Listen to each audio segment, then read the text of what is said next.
Before we say anything, just watch this clip and listen to this very carefully.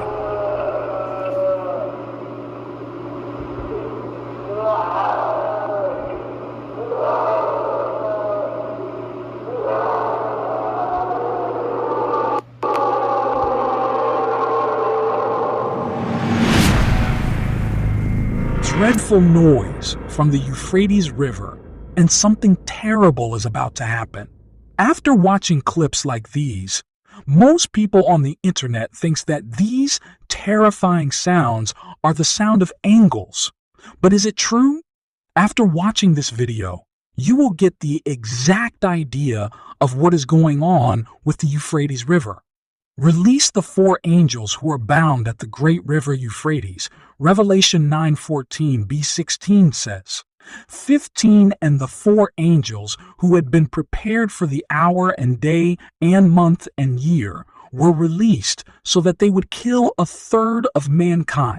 16, I heard that the armies of the horsemen numbered 200 million people. If the bound angels in 9:13 are actually 4 demons, they could be associated with 4 of Israel's most vehement enemies. According to Daniel 10, high-ranking demons rule through pagan kings, rulers, powers, world forces of this darkness, spiritual forces of weakness.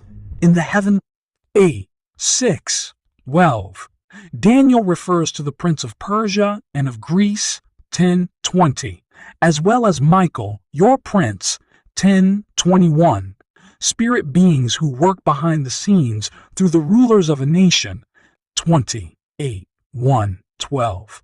Whether John is dealing with demons or angels, all are under God's authority and will only act when God allows them to. When He does allow them to act, whether demons or angels, they will exact His divine wrath on the world's unbelievers. God's mercies are plentiful until that day. What the 4 angels released at the Euphrates are horrifying. 200 million mounted troops sent out to kill 1/3 of humanity. The mind-boggling figure was what John heard, not what he saw, because who could count such a number? Because most, if not all, of the numbers in Revelation are literal, this number should also be taken literally. Even if the number is symbolic, it would represent a vast army crossing the Euphrates into Israel's promised land for all-out war. But rumors from the east and from the north will disturb him, and he will go forth with great wrath to destroy and annihilate many, Daniel 11:44, may say of the Antichrist and his armies. Angels are said to be numerous elsewhere, peace, 68:17, Reverend 5:11, Keph 2 Kings 2:11-12, 6:17, but the nature of the beings John describes in V 17:19 appear to be demonic rather than angelic or human. The beings described by John are brutal, cruel, and cruel to humans. They will most likely recruit and work through wicked humans who have sold their souls to serve the Antichrist in order to achieve his goals. But they will also use pestilence and disease as part of the 3 plagues described by John as coming from their mouths. V 18:20t. We are reminded of our God's sovereign power when we see or read about angels, demons, being bound until the exact hour of the exact day of the exact month of the exact year that God has ordained they be released. Everything happens when He says it will happen and in the way He has planned. We are also reminded that there are fascinating, other worldly things going on behind the scenes in God's divine plan. Currently, 4 wicked angels are bound by God near the Euphrates River in the Middle East, but they will one day be unbound. Just as the wicked angels bound in the abyss will one day be released to wreak havoc on unbelievers. 9:1. Furthermore, There are hundreds of millions of those evil angels waiting to be used by God to exact his wrath on those who refuse to accept Christ's death on the cross as atonement for their sins. There are many things that we cannot see, but that God has revealed to us through the scriptures.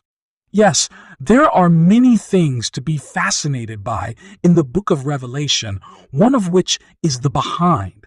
The scenes look at what awaits mankind in the future. It's ugly and terrifying, but God's warnings to unbelievers in the here and now hold them all accountable for repenting of their sins and trusting in Jesus Christ as Lord and Savior. Now watch this clip. It clearly reveals that there is something hidden inside the Euphrates.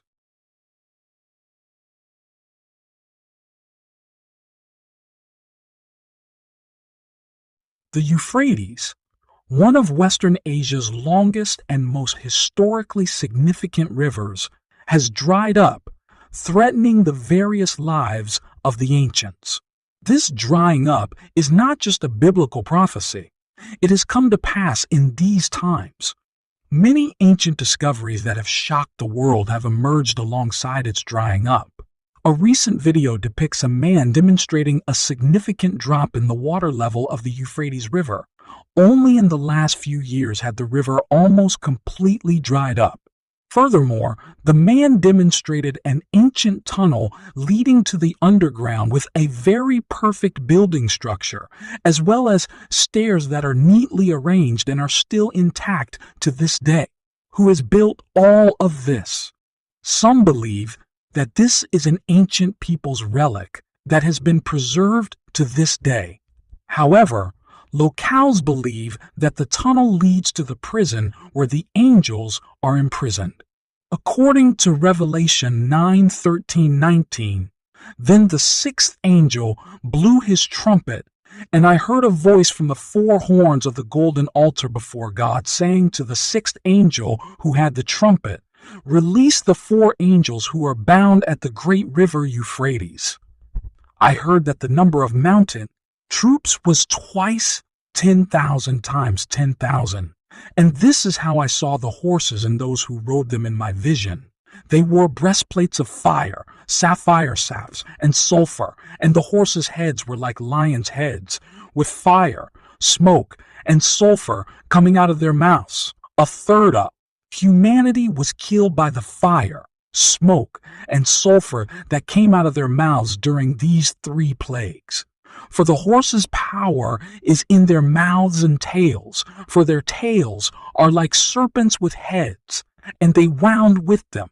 The sixth angel poured out his bowl on the great river Euphrates, and its water was dried up, to prepare the way for the kings from the east. Revelation 16:12-16 says, "And I saw three unclean spirits that looked like frogs coming out of the mouths of the dragon, the beast, and the false prophet.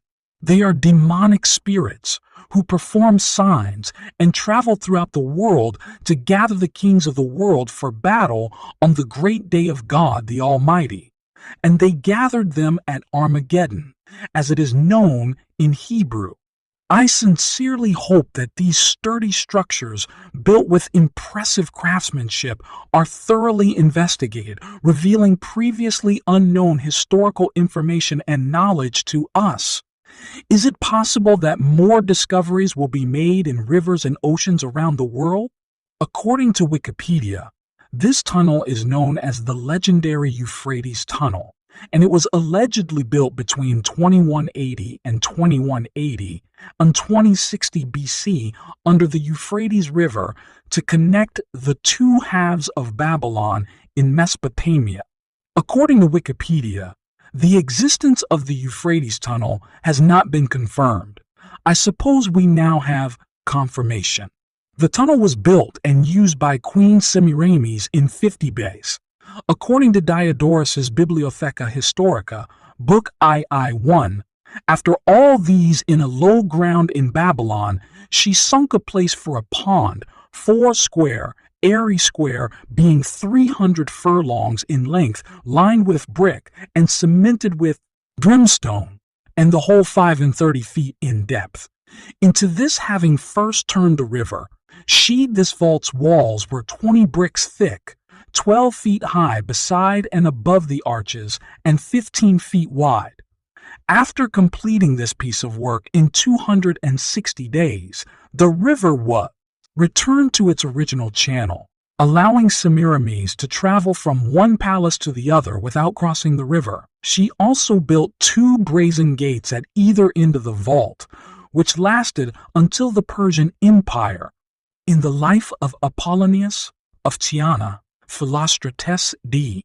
250 C, describes the tunnel's construction as Babylon being cut asunder by the river Euphrates into halves of similar shape, and there passes beneath the river an extraordinary bridge which connects the palaces on either bank by an unseen passage. He does, however, mention that Queen Media requested its construction. We hope you liked the video. If you want to watch more, then check out the channel. Subscribe for more videos like this.